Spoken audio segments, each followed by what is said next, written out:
Hello everyone, আশা করি সবাই ভালো আছো। আজকে তোমাদের সঙ্গে একটা চিকেনের রেসিপি শেয়ার করছি, সেটা হলো চিলি চিকেন। আমি কিভাবে চিলি চিকেন বানাই সেটাই তোমরা দেখো। তার জন্য যে ইনগ্রিডিয়েন্টসগুলো আমি নিয়েছি সেগুলো তোমাদের সঙ্গে একটু শেয়ার করে নিই। এখানে আছে 500 গ্রাম বোনলেস চিকেন, এখানে আছে ক্যাপসিকাম, এখানে আছে টমেটো, একটা টমেটো নিয়েছি, টমেটোর বীজগুলো সব ছাড়িয়ে ফেলে দিয়েছি। এখানে আছে অর্ধেক লেবু, এখানে পেঁয়াজের ইয়েগুলো ছাড়িয়ে নিয়েছি, পাপগুলো ছাড়িয়ে নিয়েছি, কুচো লঙ্কা আছে, রসুন কুচি আছে, আদা কুচি আছে। রসুন আদাটা ফাইনলি চপড করা আছে। আর এখানে আছে আদা রসুন কাঁচা লঙ্কা পেস্ট করা, এখানে সয়া সস, টমেটো সস, এখানে রোস্টেড তিল আছে, সাদা তিল। এটা অপশনাল, আপনারা দিতেও পারেন নাও দিতে পারেন, এটা গার্নিশিংয়ের জন্য কাজে লাগবে।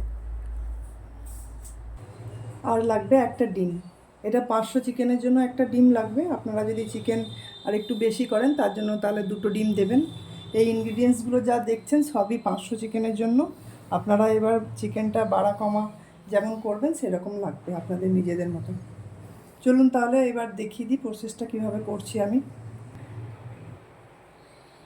এখানে আমি 2 চামচ কর্নফ্লাওয়ার নেব, 1 চামচ, ব্যাস, আর কর্নফ্লাওয়ার লাগবে না। দেখছেন এটাও আমি 2 চামচই নেব।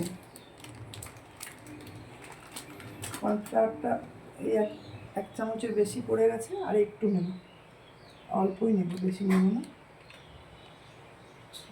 এতটা লাগবে না, ব্যাস। এবার এই আদা রসুনের পেস্টটা দিয়ে দেবো এর মধ্যে। এখানে আদা রসুন আর 2টো কাঁচা লঙ্কা দেওয়া আছে, তার পেস্ট করে নেওয়া হয়েছে। আপনারা ঝালটা আপনাদের মতন দিয়ে নেবেন।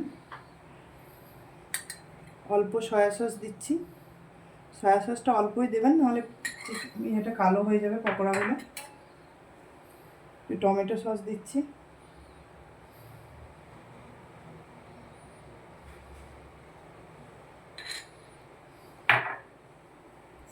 ডিমটা দিয়ে দিচ্ছি,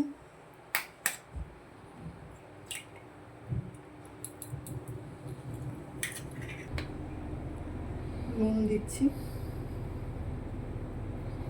নুনটা আপনাদের স্বাদ অনুসারে দেবেন। একটু টেস্টের জন্য একটু সামান্য চিনি দিচ্ছি, আর দিচ্ছি কাশ্মীরি লঙ্কার গুঁড়ো। এটা একটু বেশি করে দেবেন, তাহলে কালারটা খুব ভালো আসবে।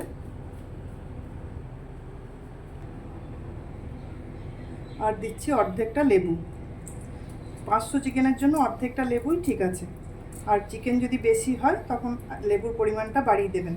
আপনাদের যদি লেবু না থাকে একটু ভিনিগারও দিতে পারেন, তবে ভিনিগারটা খুব সামান্যই দেবেন, বেশি দেবেন না। ঠিক এই সাইজের করতে হবে, এর থেকে বড় করবেন না। এবার আমি সব একসঙ্গে মাখিয়ে নিচ্ছি ভালো করে। আমি পকোড়াগুলো ভেজে নেব। হ্যাঁ, সাদা তেলে ভাজবো।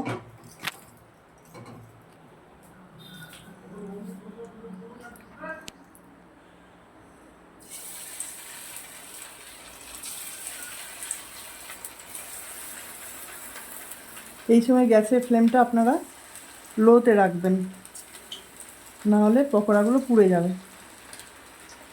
তারপর মিডিয়াম আঁচে ভেজে তুলে নেবেন।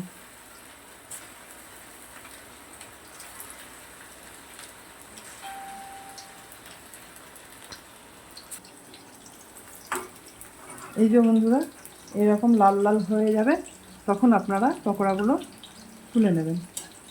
দেখুন আমি গ্যাসের আঁচটা একদম লো করে রেখেছি। তোলার সময় লো করে দেবেন, ছাড়ার সময়ও লো করে দেবেন। যখন ভাজবেন তখন একটু মিডিয়াম দিয়ে দেবেন। মিডিয়াম আঁচ বা না ভাজলে পকোড়াগুলো পুড়ে যাবে। এইভাবে আমি সমস্ত পকোড়াগুলো ভেজে নিচ্ছি, তারপর আসছি।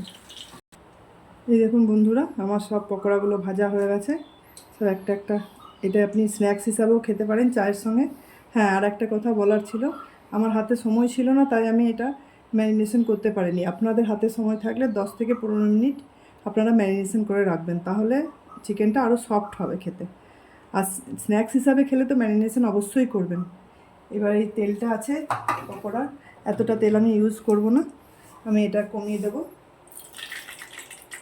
আমি অল্প তেল ইউজ করব।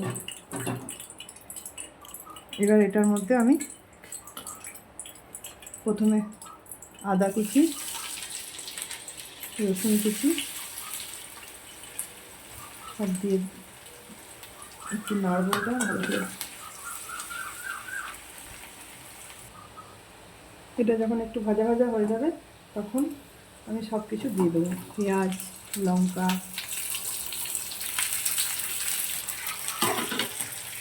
Capsicum, tomato. আর টমেটোর বীজগুলো অবশ্যই ছাড়িয়ে নেবেন, না হলে এই ক্রাঞ্চি ভাবটা চলে যাবে পেঁয়াজের আর ক্যাপসিকামে। খুব বেশি আমি ভাজবো না এটাকে, হালকা ভাজবো, বেশি ভাজলে ক্রাঞ্চি ভাবটা চলে যাবে।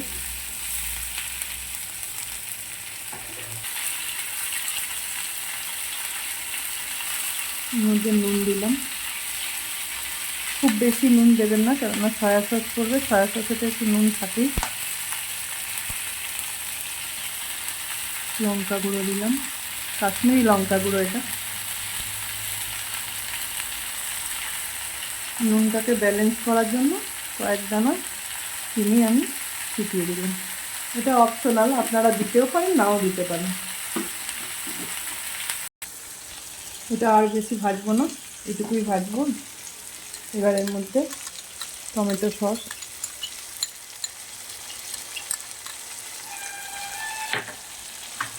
সয়া সস,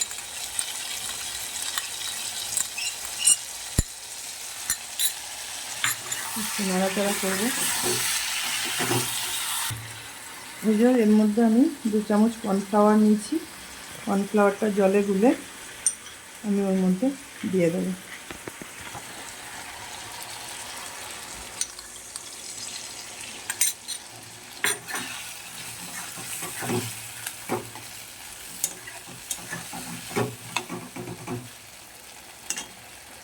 এবার আমি পকোড়াগুলোকেও দিয়ে দেবো। আপনারা এগুলো চায়ের সঙ্গে সন্ধ্যাবেলা এই পকোড়াগুলো স্ন্যাক্স হিসাবেও খেতে পারেন, খুব ভালো লাগবে। সব পকোড়াগুলো আমি দিয়ে দিলাম। এবার একটু নাড়াচাড়া করে নেব। অলমোস্ট রান্না আমার ডান।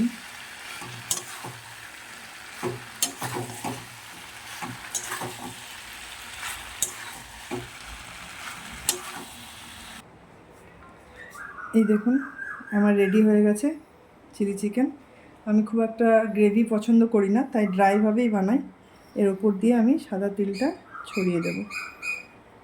এটা অপশনাল, আপনারা দিতেও পারেন, নাও পারেন, তবে তিলটা রোস্ট করে নেবেন যদি দেন তো।